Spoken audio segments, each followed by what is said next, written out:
Headlights slammed behind me and a cruiser pulled me onto the shoulder, and I knew in my gut something had already gone wrong before the officer even opened his window. He stepped up to my car, not with that rigid textbook stare cops wear, but with a hollow, apologetic look that made my stomach drop like a stone. He handed my license back without asking for registration, and his voice was small when he said, "Wouldn't you rather drive straight to the hospital?"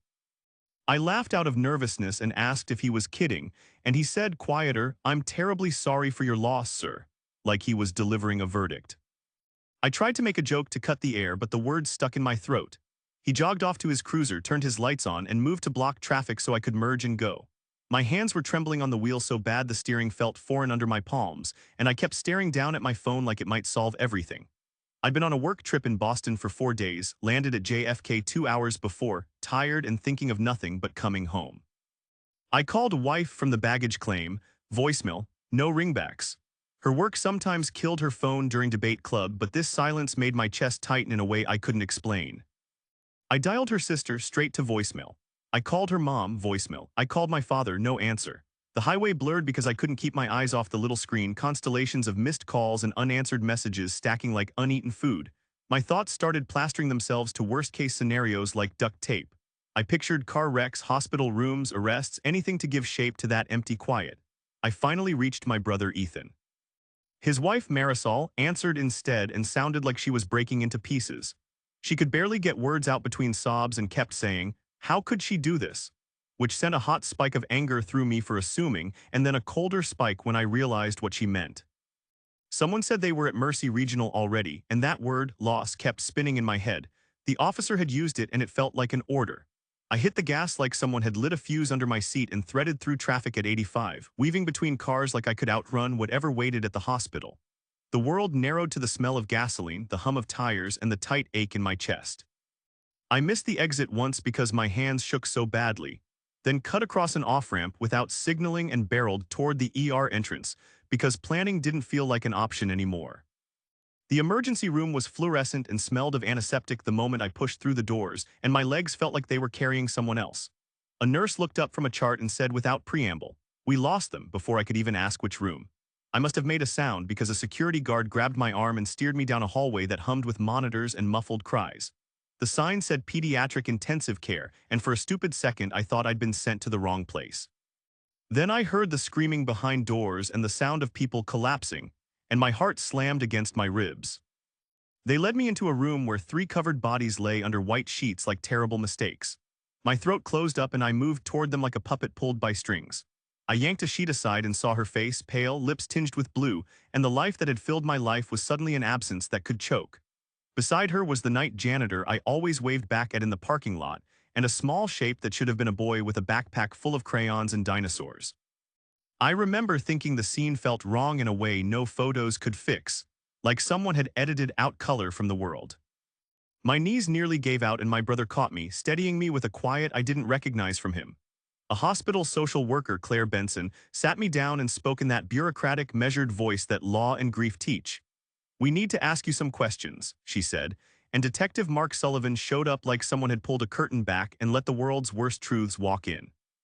He told us carbon monoxide poisoning, that the furnace had been leaking into the classroom ductwork, that complaints had been filed and ignored for weeks.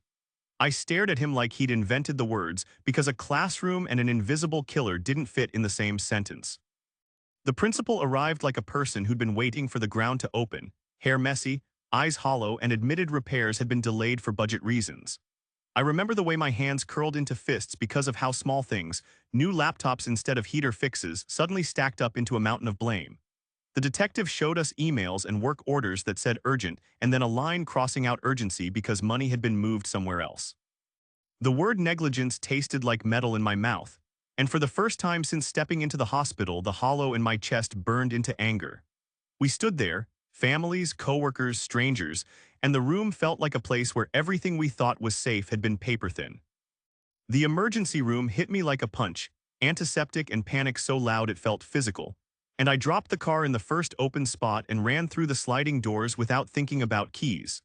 A nurse at a terminal looked up with red eyes and typed one-handed, then pointed to security like she couldn't spare the words. A big guard met me and moved fast, leading me down corridors that buzzed with machines and the soft cries of babies. until we came to the pediatric ICU wing and the whole world narrowed to a single closed door. I remember wondering why pediatrics while my legs kept moving, and then the door opened and the sound of sobbing hit me and I didn't care about reasons, just that I had to see her. I pushed through because I needed proof my wife was alive or not, because proof is a bad kind of mercy. 3 beds sat there, silent under white sheets, and my hands started shaking so hard I could barely get a grip on the corner. I ripped the sheet back like I was tearing through someone else's story, and there she was. Wife, eyes closed, skin washed of color, lips bluish in a way I'd never seen on her in 20 years. Beside her lay a man I knew by face from the parking lot. Janitor, Carlos, always polite, always waving when we left late. He looked smaller than I remembered. And the third bed held a little boy no taller than someone in the 4th grade, a backpack folded at his feet and a tiny dinosaur shirt that felt obscene in that room. My chest locked up and I went numb, like my body decided to protect me from the full weight of it. My brother caught me and steadied me, one arm around my shoulders like he was the only part of the world that still fit. A social worker, Claire Benson, sat me down in one of those plastic chairs, and her voice was the kind that had to explain things that shouldn't need explaining. "We need to ask you some questions," she said, and she spoke slowly as if speaking faster would break something. I wanted to ask what happened, why them, why her, but every question felt dumb and furious in equal measure. Detective Mark Sullivan came in after, with the look of someone who had spent a long time practicing how to say bad things gently. He told us the first thing I couldn't accept: carbon monoxide poisoning. He said it like a fact in a report, like it could be written and boxed and dealt with. "How is that even possible?" I asked, because the idea that an old furnace could steal breath like a thief from a classroom felt like a joke with a terrible punchline. The detective explained the furnace leaked into the ductwork and pooled in that one classroom where wife had stayed late preparing lessons, where janitor was cleaning, where the little boy had been waiting for a parent. Teachers had complained about headaches for weeks. Work orders marked urgent had been deferred. Detectors weren't inspected. I heard each sentence like a hammer on glass, and it all shattered into blame and cold facts that didn't warm the room. The principal arrived with her hair out of place and guilt written on her face. She said budget cuts had pushed off heating repairs and money had been redirected to technology upgrades, new laptops instead of safe boilers. "We thought we could manage until summer," she said, voice breaking, and that phrase, "until summer," felt like a line on a balance sheet that had swallowed 3 lives. I remembered little things about wife, her lesson plans with doodled margins, the chipped mug she loved, the sticker she kept on her laptop of a cartoon rabbit. Those tiny things felt sacred now, and the thought that she'd stayed late because she loved the kids made the whole thing sting hotter. People started arriving: wife's parents, the child's parents, Carlos's family, and the room filled with a sound I still hear when I close my eyes. A mix of howl and silence that made no sense together. Childless mother screamed and leaned over the bed like sound could bring back whatever had been taken, and janitor's daughter held her face and let her knees hit the floor. I wanted to break something, to name a person and hurl all the anger at them, but the detective kept saying we had to be careful, there would be an investigation, there would be subpoenas, evidence, a timeline. The words felt like steps on a path that led away from this room, not back into it. They asked us to leave while the medical examiner took the bodies. Walking out into the hallway felt like stepping into cold air after a fever. Everything smelled different and nothing was the same. My mother's voice came at me from down the hall, breathless and full of call attempts, and I had to do the worst thing I'd ever do: tell wife, sister the truth over the phone and listen to a scream that carved straight through me. Outside, paperwork started to appear like a second, cruel life. Work orders stamped urgent, emails showing repeated complaints, a ledger where safety funds disappeared into technology lines. The detective said there would be charges if negligence was proven, that subpoenas would go out, and for a moment the anger that had been a low heat inside me turned into a flare. I sat in a plastic chair and tried to breathe, but the hospital smelled of bleach and loss, and every breath felt like carrying sand. People kept saying we'd get answers, that the district would cooperate, that there would be help. Those words sat beside a picture of 3 beds and a small dinosaur shirt, and none of it fit together the way it should. I wanted to rewind the night and steal back the hours, pull her out of that room and say, "You don't have to stay." And I knew in a way that hurt that we could never go back. Detective Mark Sullivan walked in like someone who had rehearsed every small movement, badge out and a notebook already open, and I knew the questions weren't going to be soft. He sat down across from me without waiting for permission and said flat, "Preliminary findings point to carbon monoxide poisoning in the classroom where your wife was working." The way he said it made the words hit like a hammer, and my stomach dropped like I'd been shoved down a flight of stairs. How can that be? I asked, because a classroom felt like the last place an invisible killer could hide. He flipped a page and spoke in that methodical voice that leaves no room for comfort. Wife stayed late prepping lessons. Janitor was doing his Thursday deep clean. Child was kept after school. He paused like he was listing facts for a report and not names for graves. A teacher found them unconscious around 7:10 in the evening, he added. And the time sounded like a punctuation that ended everything I wanted to believe about how safe ordinary things are. He drew a rough picture on a scrap of paper to explain what the furnace did, and the sketch turned into a small, deadly story. The heating system in that wing had problems for weeks, he said. Work orders were filed and ignored. The old furnace leaked carbon monoxide into the ductwork. That gas collected in that room because of how the vents were laid out. I remember the image of vents and gas pooling like water in a sink, and the word preventable thrummed in my head like a drumbeat that wouldn't stop. Every could have become a knife of possibility. Were there detectors? I asked, needing a place to put the blame, and the answer felt like another blow. He looked at me with the kind of slow sadness that sounded like experience and said, detectors hadn't been inspected in over a year. Some were missing. Reports of headaches and dizziness from teachers were logged, but maintenance was deferred. The district redirected safety funds to other priorities. The sentence landed and the pieces slotted into place like a map I didn't want to read. New laptops instead of a safe furnace. Emails that said defer until summer like a sentence that sold time over lives. I felt my face go hot and my hands curled into fists because anger has a shape and mine fit around the idea that this was preventable. So somebody knew. My voice was rough and the question needed a single name. Detective Sullivan shook his head like he wanted to save me the small cruelty of naming before the facts were ready. We're looking at who signed off on those redirections of funds. There's a paper trail. There are emails. There are people who will have to answer for those decisions. He kept saying words like investigation and subpoena, and they sounded distant and huge, like legal machinery grinding toward something that might be justice but wouldn't bring anything back. We talked through the timeline the way people map out an accident after the fact, pointing at small choices that multiplied into catastrophe. He read aloud names of invoices, work orders marked urgent, dates when vendors had been asked to come in and then told to wait. There's a line where urgency stops and cost-cutting starts, he said, and I wanted to scream those words into the fluorescent lights until they shattered. The detective's calm explained the evidence, but calm didn't fill the room with anything warm. It only made the facts colder and the loss sharper. At some point, someone brought out a laptop and printed emails, and I watched like a man watching a movie where the ending is already known and you can't shut your eyes. The principal admitted budgets had been tight and maintenance had been pushed back, and she kept saying, "We thought we had time," like a prayer without offerings. I thought of wife sitting at a desk after school, making worksheets, not knowing a leak had started a countdown. I thought of janitor working to save money for his trip home and child waiting for his parents, and each thought felt like a small crime against decency. Detective Sullivan closed his notebook and said softly, "We'll do everything we can." His words were meant to promise action, but the drumbeat of preventable kept going, and I realized there would be hearings, courtrooms, testimonies, but no moment where the air would be unemptied and their breathing returned. Watched people arrive in pieces and felt like the world was falling into 1,000 quiet places, and none of them fit me anymore. Gianna, wife's sister, came first, breathless and asking questions that had no answers yet. And then Mateo's parents, Javier and Alina, arrived with their faces split open by grief in ways I'd never seen. Alina's wail tore the room like paper, a raw sound that left everyone speechless. And Javier dropped to his knees beside the small bed and wrapped his arms around the boy like he could hold him back into life. Rosa Vega came in with her teenage daughter, and they moved through the room like people carrying a whole history on their backs. The janitor I'd always nodded at, janitor, had a wife and a girl who now stood in a doorway and looked like they'd been hollowed out. People clustered, families, co-workers, strangers, and the air filled with low animal cries and the kind of silence that doesn't stop until it has your whole name. I watched faces tilt toward the beds and thought of how ordinary tasks had stacked into tragedy. How a worksheet left open on a desk now felt like evidence of a life that used to be ordinary. Ms. Shirley Park, the principal, arrived with mascara tracks cutting down her cheeks and a voice that kept breaking.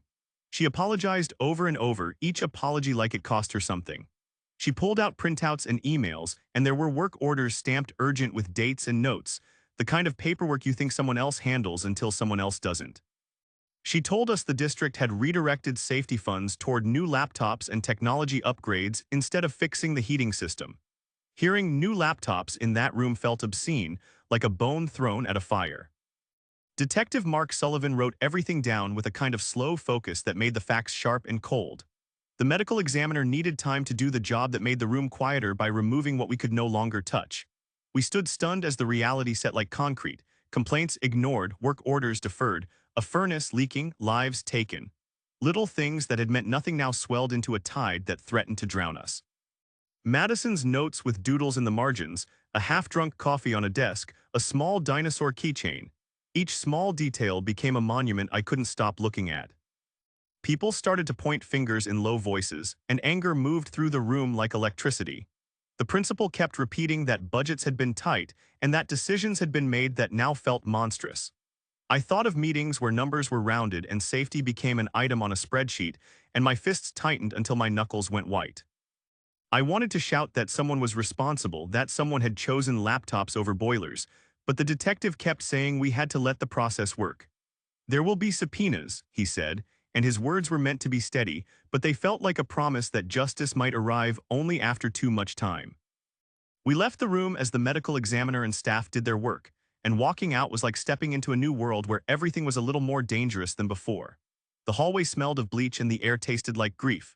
We exchanged phone calls and instructions about funerals and legal steps, and the whole thing started to spread into practicalities that made the loss feel both huge and bureaucratic. Outside, reporters already gathered, and the principal's phone didn't stop ringing. At some point, someone handed me a sheet that said victim services and grief counseling, and the paper felt useless and necessary at once, like a band-aid on a broken bone. I barreled out of that private room like someone trying to get away from a punch, and the detective met me in the hallway with a face that felt like bad news already lived there. He didn't waste time. "We had the fire department run air tests," he said, and his voice was flat as a file. "Carbon monoxide levels were off the charts, lethal in under an hour." The words landed like cold metal and the world narrowed to the sound of my own breathing and the word lethal echoing in my skull. The medical examiner came up behind him with a folder and didn't sugarcoat anything.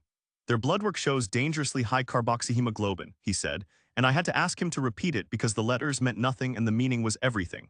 It would have made them drift into sleep and never wake. I thought of wife closing the door after staying late, of her hand leaving a dish towel on a chair, and suddenly the ordinary act of locking up felt like the last time she made a choice. I kept thinking about how these lives were small stacks of choices that built a life. Wife stayed after school to prep centers and label cubbies because she believed each kid deserved something ready. Janitor Carlos worked late on Thursdays doing the deep clean because he took pride, and because he was saving, and he waved every time I passed the parking lot like it meant something kind.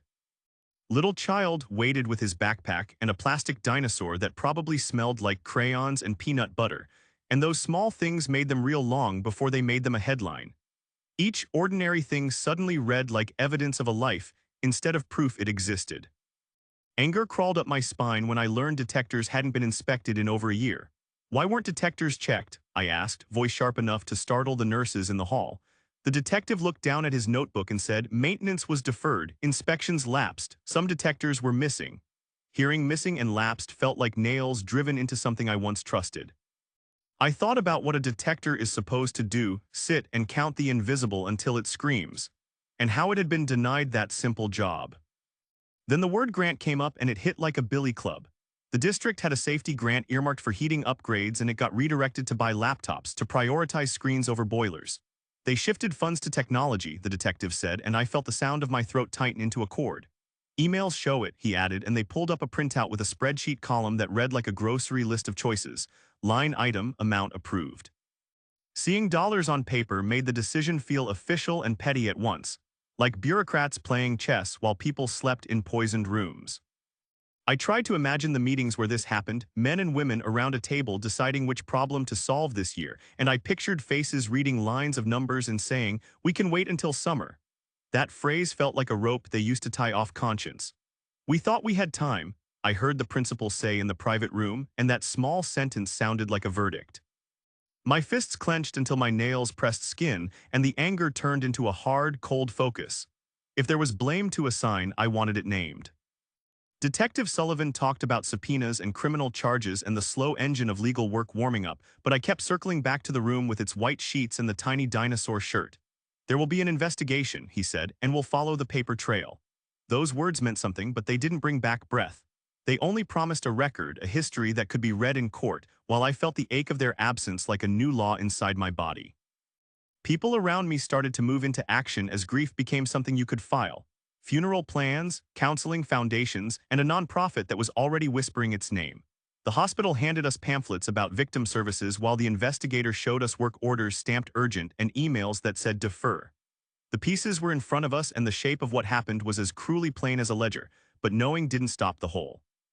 I stood there, man, I said to myself, because that small label felt like the only steady thing I could hold. And I promised, quiet and hard, that I would see this through until safety wasn't just a line item again.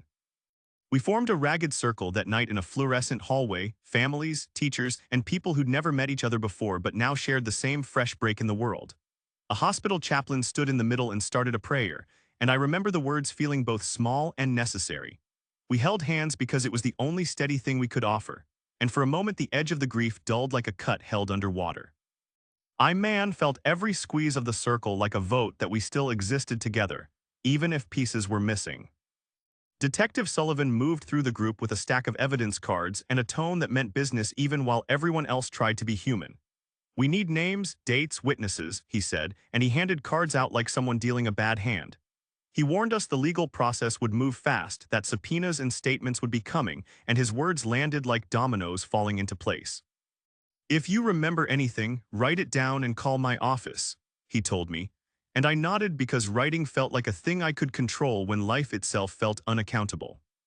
Outside, headlights flashed and news vans circled the hospital like sharks. Reporters' voices started filling the air with questions I didn't know how to answer. The superintendent called and pledged cooperation. His voice was polished and flat like a recorded message. "We will work with investigators," he said, and he used the word cooperate the way people use a bandage for a bullet wound. I could hear a public relations person in the pause between his sentences, and it made my skin go cold. The principal's phone wouldn't stop ringing, parents demanding answers, angry, scared, and I watched her stare at the screen like it might explode. I called Jayana because it felt wrong to let anyone else tell her, and when she answered, I had to do the worst thing I've ever done: say my wife's name and tell her she wouldn't be coming home. I heard her at first laughing like she didn't know why I was calling, and then the laugh turned into a scream that filled my ear and hollowed me out. "No, no, no," she said over and over until her voice broke into a sound that wasn't words anymore. I held the phone like a lifeline while her grief rolled through me like seawater, and I could not pull her back from that edge. Relatives and coworkers started to collect what was left of our lives like people sweeping broken glass into boxes. They took lesson plans with doodles in the margins, a teacher's desk with a crooked stapler, a cheap ceramic mug that had held too many cold coffees.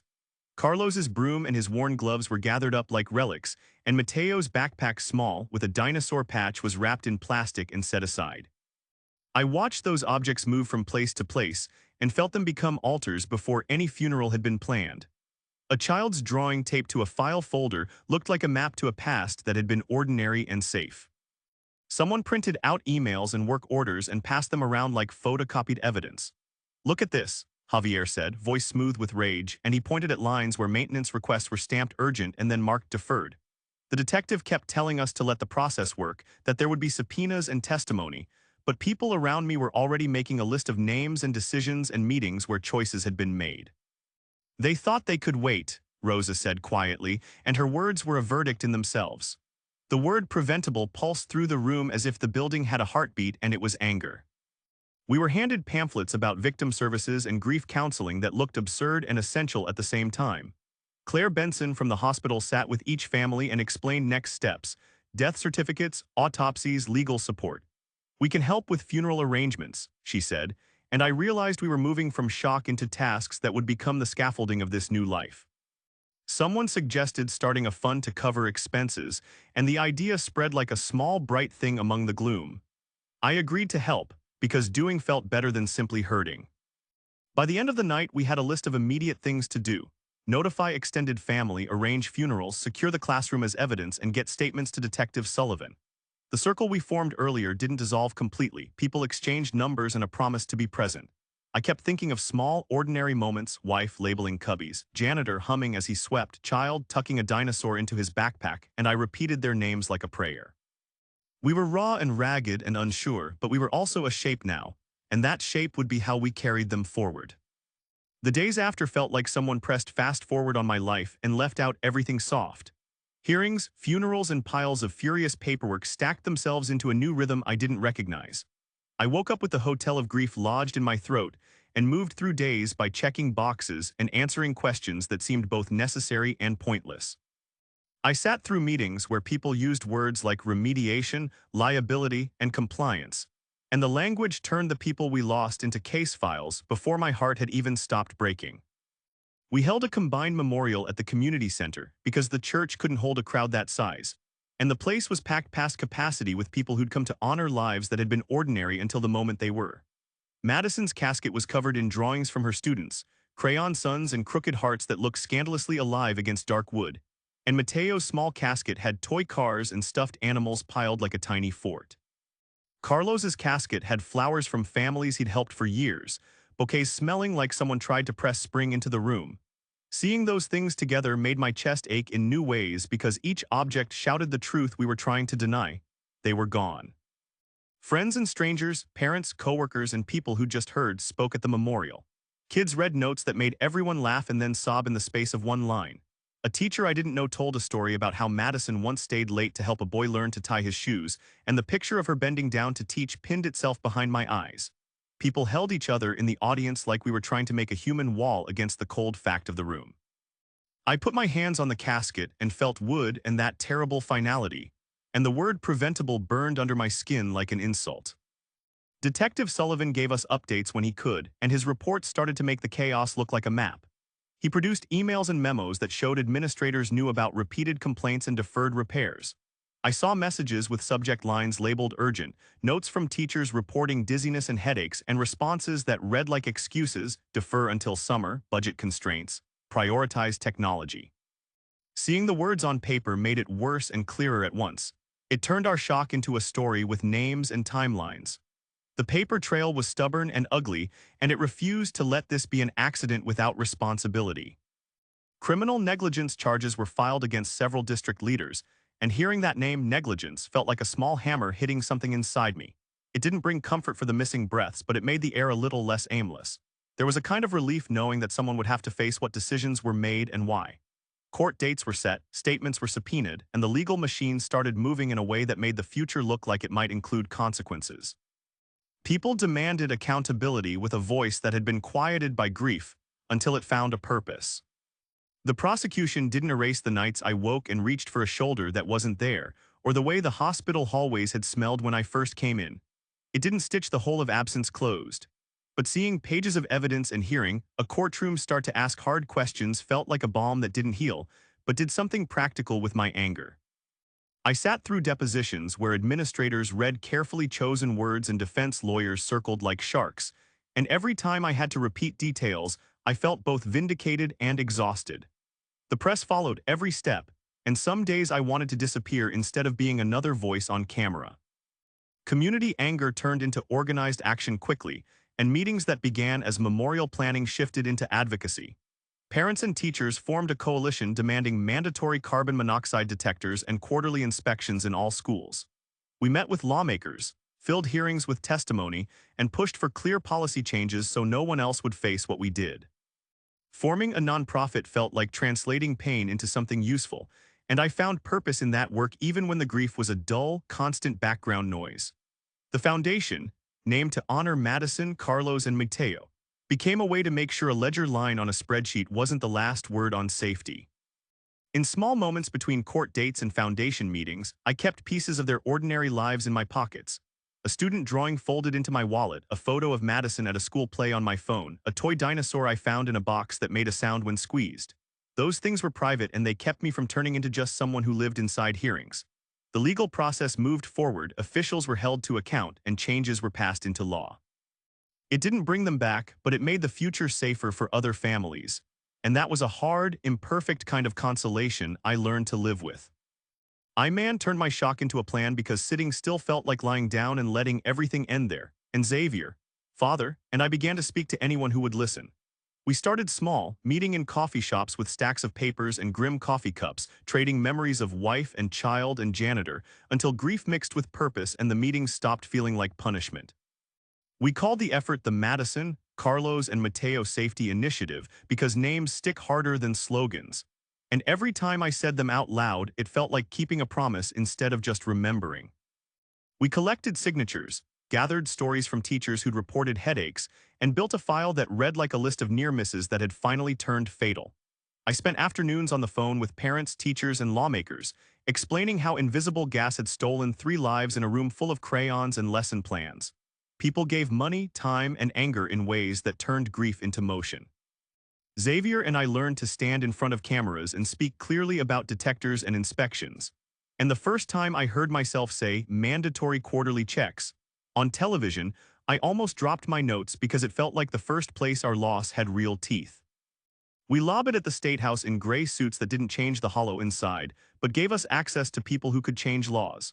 Lawmakers heard testimony from teachers, parents, and experts, and we packed hearings with people who brought drawings and dinosaur toys to push the point home. I watched Xavier testify once and his voice break on Mateo's name, and for the first time since that night, I felt something like faith that the crying could turn into something useful. We pushed and pushed until the bill had traction. And less than a year from the worst night of my life, the Madison, Carlos, and Mateo Act passed, mandating carbon monoxide detectors and quarterly HVAC inspections in every school in the state. That victory was thin and heavy at the same time. I stood on a stage with other families and felt the applause like a bandage. It covered the wound but didn't heal it. The district offered a settlement that felt small compared to what we'd lost, and I watched decisions about money and responsibility play out in rooms that smelled of polished wood and legal breathing. We took the settlement money and donated most of it to the foundation because I couldn't bear the thought of it sitting in some bank while the roofs and furnaces of other schools stayed unsafe. The donation left us with less cash but more purpose, and it felt right to turn a forced payment into prevention. We mourned at funerals and on quiet afternoons when a song came through the radio and my hands remembered her handwriting on the margins of lesson plans. We met in small groups to file suits, to plan press conferences, to set up the nonprofit's first board. Some days the work kept me from collapsing into memory, and other days it made the grief sharper because action made every absence more visible. Yet slowly, like a long and stubborn tide, living and fighting reshaped us. We learned rhythms that included courtrooms and PTA meetings, sympathy and policy, and every small policy win felt like handing back a piece of safety to the world they had left. A year later, we stood together at the cemetery under a sky that was trying to be gentle and failed, and I held a bouquet in my hands that felt absurd and holy. Xavier and I and the families, people who had been strangers, stood around the graves and said each of their names out loud, one after the other, like a roll call that refused to let them disappear. I put my hand on the cool stone and thought of how different we were, raw edges still, but edges that fit together in a way that held weight. We were broken, yes, but remade into a kind of armor forged by grief and promise. We promised each other then, in the dirt and sunlight, that their deaths would carry a future where other parents didn't have to call missing in the night and get silence back. That promise felt like a new law inside me. Do not let this be forgotten. Do not let the spendings of a budget kill again. The act we pushed would not bring wife, janitor, or child back, and I say that with a voice that never stopped feeling small, but it meant classrooms would have alarms and regular checks so those rooms wouldn't become traps. Standing there, my chest hurt in a way that felt like both grief and a kind of stubborn hope, and I realized moving on didn't mean leaving them behind. It meant carrying them forward in law, in safety, and in every small choice that could save another family from the night we survived but could not undo.